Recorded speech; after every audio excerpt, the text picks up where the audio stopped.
Hello, entrepreneurs and business owners. You're welcome to a fresh episode of the Business Conversations podcast with me, your host, Duchess Osato.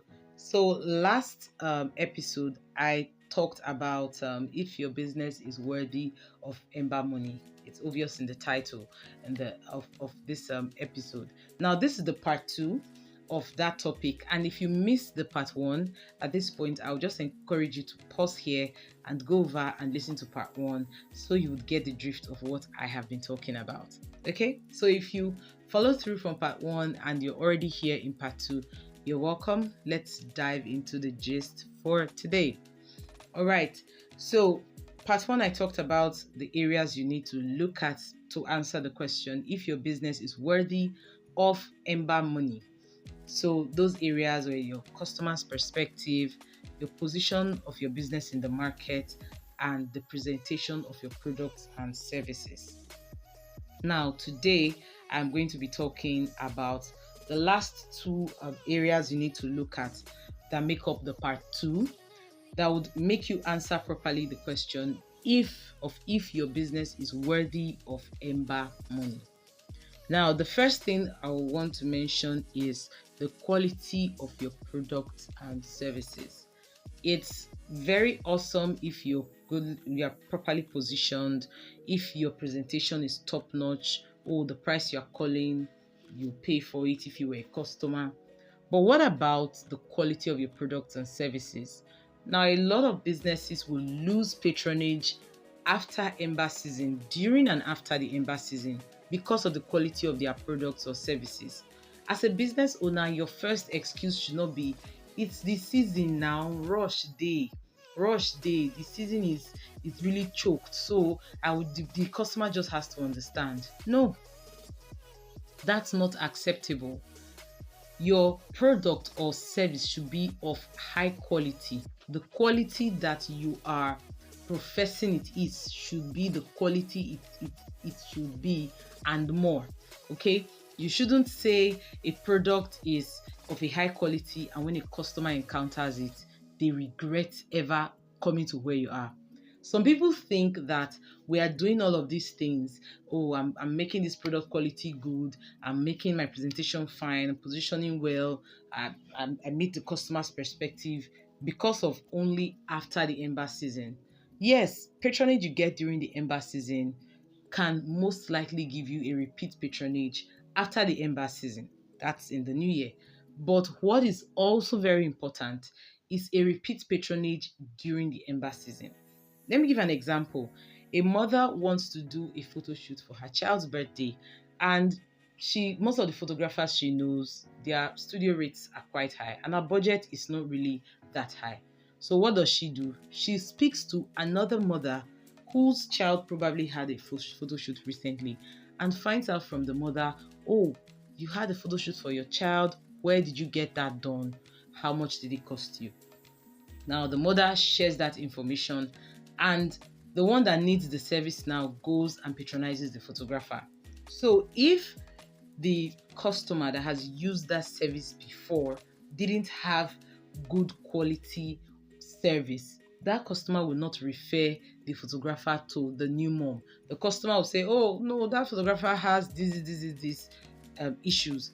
You won't get good quality for whatever you paid for. I wasted my money. I just think you should maybe ask around or something. But if it's that guy, forget it. So that's just an example of the repeat patronage you can get even during the Ember season. Just because it's Ember doesn't mean you need to just give people what not. Nobody begged you to run a promo. Nobody begged you to run a discount or offer a bundle or one special Christmassy something. So if you decided to do that, you should ensure that the quality is top notch. So when you are able to meet your product or service quality, your customers will not find it difficult spending their Ember money in your shop or in your business. Okay? Now, the next one, which is the last but not the least, is your customer service or customer experience. Now, this is very important. Some people think customer service happens the moment a person wants to buy and when they've bought it's over. Customer service starts from the first conversation till after the sale is completed. Now, you should give your customers a very good customer service, a very good customer experience, especially on the different aspects of your business that they will interact with. Is it going to be the interaction with the cashier? It should be the type that they don't get frustrated and take their money out of your place of business. Is it with the nature of making payments? You should make the experience seamless for them so they don't take your money out there. So your business is stock up on card payments on the website, and your customers that happen to come in during the period, there are customers that will come in that want to do bank transfers instead of card payments on the website.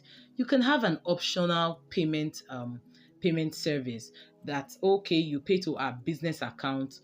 This is the price, this is the account, these are the account details, these are the terms and conditions of paying to this account. It might take 24 hours for the payment to be processed and approved before we can even release out product or service to you. Let the customer understand that early enough. So if they see something that they can shoulder, why not? If they see something they cannot shoulder, then they may just do the card option, or if you're unlucky, they will just step out of your store.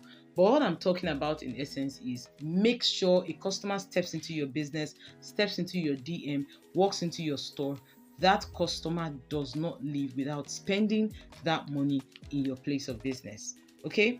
So ensure that the way you attend to them, the way you respond to their questions, the way you provide alternatives, the options that they desire that they never knew they needed, you're able to communicate those properly, and they're able to receive them with open heart. Okay, so like I said, all of this is to ensure that anyone that steps into your place of business spends their Ember money right there in your business. Now that you have heard about the 5 different aspects you need to look at, why don't you go back and think? Go back and do an assessment and ask yourself this question. Looking at these 5 areas, the customer's perspective, my position in the market, the presentation of my products or services, the quality of my products and services, the kind of customer service or customer experience I give my customers or that I have to give my customers. Looking at all of these, is my business worthy of this Ember money flying around? Or what were these things the reason, which of these things made my business not to get a share in the Ember money flying all around? So ask yourself these questions. These questions, they are very important questions that would ensure that you do not make the same mistake twice, and you can, if you're smart enough, quickly make the necessary adjustments and thrive even in this Ember season. So I'll be stopping here, and thank you so much for listening. If you have any questions, do well to send me an email, duchessosato@gmail.com. I would also drop the address in the description of this podcast.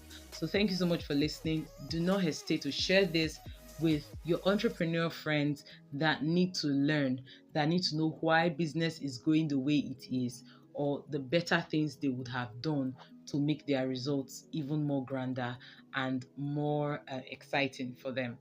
So share it with them. Let us all learn, and let's make smarter business decisions. Enjoy the rest of your day.